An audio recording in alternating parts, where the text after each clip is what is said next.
కేరళంలో సహజంగా ఎల్డీఎఫ్ అలాగే యూడీఎఫ్ కూటముల మధ్యనే పోటీ ఉంటుంది. అయితే ఈసారి బీజేపీ కూడా ఎంట్రీ ఇచ్చింది. దీంతో త్రిముఖ పోటీ నెలకొంది. కాగా కేరళంలో ఇప్పటికే ఎల్డీఎఫ్ కూటమి వరుసగా 2 సార్లు అధికారంలోకి వచ్చింది. ఈసారి కూడా గెలిస్తే ఎల్డీఎఫ్ కూటమి హ్యాట్రిక్ కొట్టినట్లే అవుతుంది.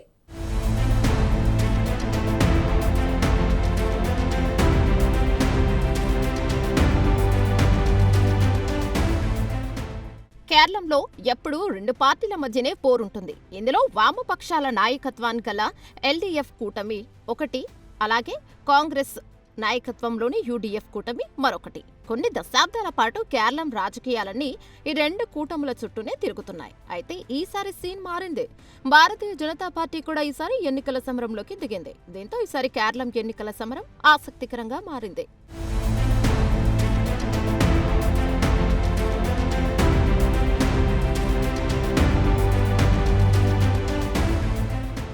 కాగా ఎప్పటిలాగే లెఫ్ట్ డెమోక్రటిక్ ఫ్రంట్ అలాగే యునైటెడ్ డెమోక్రటిక్ ఫ్రంట్ ఎన్నికల సమరంలో హోరాహోరీగా తలపడనున్నాయి. కేరళంలో మొత్తం 140 అసెంబ్లీ సెగ్మెంట్లు ఉన్నాయి. కాగా కేరళంలో ప్రతి 5 సంవత్సరాలకు ఒకసారి వేరే కూటమి అధికారంలోకి వస్తుంది. కేరళం రాజకీయాలకు సంబంధించి ఇదొక ఆనవాయితీ. అయితే ఈ ఆనవాయితీకి 2021లో బ్రేక్ పడింది. లెఫ్ట్ డెమోక్రటిక్ ఫ్రంట్ వరుసగా 2సారి అధికారంలోకి వచ్చింది. కాగా ఈసారి ఎన్నికల్లోనూ లెఫ్ట్ డెమోక్రటిక్ ఫ్రంట్ అధికారంలో వస్తే కేరళంలో కొత్త రాజకీయ చరిత్ర ప్రారంభమైనట్లే అని భావించాలి.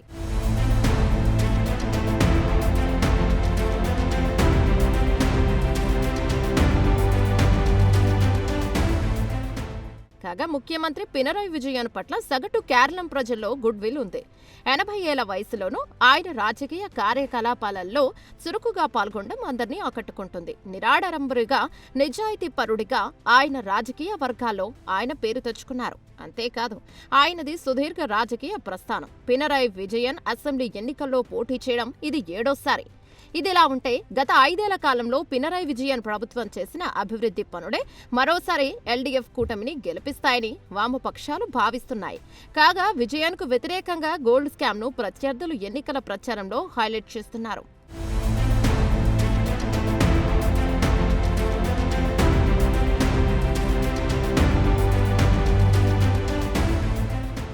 కాగా కాంగ్రెస్ నాయకత్వంలోని యూడీఎఫ్ కూటమికి ఈ ఎన్నికలు చావోరేవో అన్నట్లు మారాయి. ఇప్పటికే వరుసగా 2 టర్మ్లు కేరళంలో కాంగ్రెస్ ఓటమి పాలైంది. ఈసారి కూడా పరాజయం పాలైతే దక్షిణాదిన పట్టున్న ఒక రాష్ట్రాన్ని కాంగ్రెస్ పార్టీ కోల్పోయినట్లు అవుతుంది. అంతేకాదు దీని ప్రభావం 2028లో జరిగే కర్ణాటక ఎన్నికలపై కూడా పడుతుంది. దీంతో ఈసారి గెలుపు కోసం కాంగ్రెస్ పార్టీ సర్వశక్తులు ఒడ్డుతోంది. కేరళంలో చివరిసారిగా 2011లో యూడీఎఫ్ కూటమి గెలిచింది. అయితే అతి స్వల్పంగా కేవలం 7 సీట్ల మెజార్టీతో కాంగ్రెస్ పార్టీ అధికారంలోకి వచ్చింది.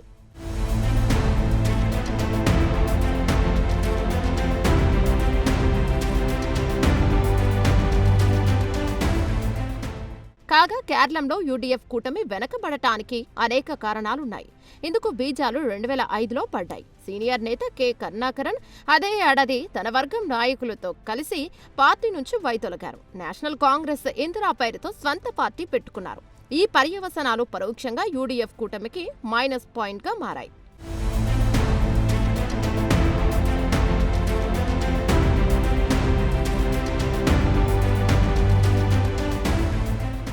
ఇక ఇదిలా ఉంటే కేరళం కాంగ్రెస్ లో గ్రూపుల గొడవలు ఎక్కువ. సైలెంట్ గా ఈ వర్గ రాజకీయాలు నడుస్తుంటాయి. లోక్సభ ఎంపీ కేసీ వేణుగోపాల్ నాయకత్వంలో ఒక వర్గం ఉంది. అలాగే పార్టీ ప్రచార కమిటీ చైర్మన్ చెన్నితల రమేష్ నాయకత్వంలో మరో వర్గం ఉంది. అంతేకాదు ఈసారి సీట్ల పంపకం విషయంలో కూడా ఈ 2 పార్టీలు తమ డిమాండ్లపై పట్టుబట్టి అంతిమంగా హైకమాండ్కు తలనొప్పి తెచ్చిపెట్టాయని రాజకీయ పరిశీలకులు అంటున్నారు.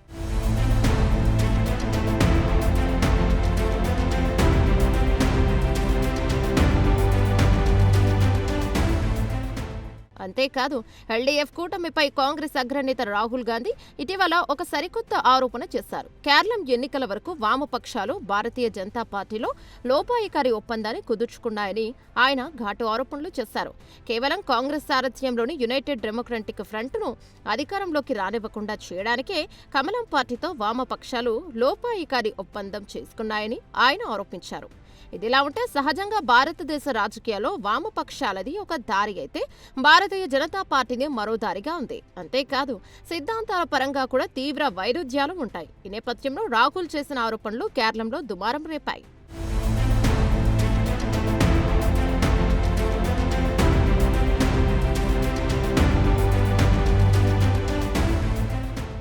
ఇక ఇదిలా ఉంటే కేరళం ఎన్నికల బరిలో బీజేపీ కూడా దిగింది. వాస్తవానికి భారతీయ జనతా పార్టీకి కేరళ ఎప్పుడూ ఓ కొరకరాని కొయ్యకానే ఉంది. దేశంలోని అనేక రాష్ట్రాల్లో కమలం పార్టీ విజయవంతంగా చొచ్చుకుపోయినా దేవభూమిగా పిలిచే కేరళలో మాత్రం పాగా వేయలేకపోయింది. అనేక ప్రయత్నాలు చేసినప్పటికీ కేరళ రాజకీయాల్లో బీజేపీ పాగా వేయలేకపోతుంది. ఇందుకు ప్రధాన కారణం కేరళ మౌలికంగా వామపక్షాలకు చిరునామాగా ఉండటమే. అలాగే వామపక్షాల తరువాతి స్థానంలో కాంగ్రెస్ పార్టీ ఉంటుంది. దీంతో అటు లెఫ్ట్ పార్టీలను ఇటు కాంగ్రెస్ ను ఎదుర్కొనే కేరళ రాజకీయాల్లో భారతీయ జనతా పార్టీ కాలుమోపలేకపోతోంది.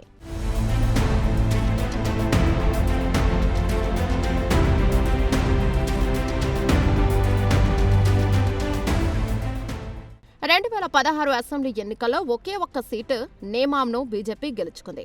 అయితే ఆ తర్వాత సీట్లు రాలేదు. కానీ ఓటు శాతాన్ని బాగా పెంచుకోగలిగింది. 2019 లోక్సభ ఎన్నికల నాటికి 16% ఓటు షేర్ పెంచుకుంది.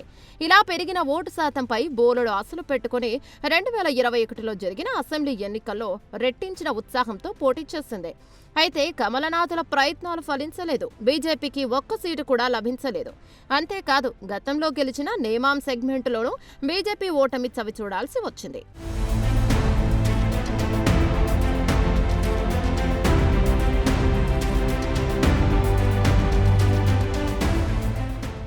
మరికొన్ని రోజుల్లో జరగనున్న అసెంబ్లీ ఎన్నికల్లో కమలం పార్టీ ఆశతో ఉంది. అయితే కేరళలో అధికారానికి వస్తామన్న భ్రమలు కమలం పార్టీకి లేవు. అయితే కనీసం కొన్ని సీట్లు గెలుచుకొని మనుగడ నిరూపించుకోవాలని కమలం పార్టీ తాపత్రయపడుతోంది. ఇందుకు కారణం ఇటీవల జరిగిన స్థానిక సంస్థల ఎన్నికలో కమలం పార్టీ అనేక చోట్ల జయకేతనాన్ని ఎగురవేసింది. దీనికి పరాకాష్ట తిరువనంతపురం మేయర్ ఎన్నిక. ప్రతిష్టాత్మకమైన తిరువనంతపురం మేయర్ ఎన్నికల్లో కమలం పార్టీ ఘన విజయాన్ని సాధించింది. దీంతో కేరళ చరిత్రలోనే భారతీయ జనతా పార్టీకి మొదటిసారి మేయర్ పదవి లభించింది. తిరువనంతపురం కార్పొరేషన్లో మొత్తం 101 వార్డులు ఉండగా బీజేపీ నాయకత్వంలోని ఎన్డీఏ 50 సీట్లు గెలుచుకోవడం కాగా ఈ విజయం నేపథ్యంలో కేరళ బీజేపీ కార్యకర్తలను స్వయంగా ప్రధాని నరేంద్ర మోదీ మెచ్చుకోవడం కొసమెరుపు. మొత్తం మీద కేరళంలో 3 రాజకీయ పార్టీలు తీవ్రంగా పోటీ పడుతున్నాయి.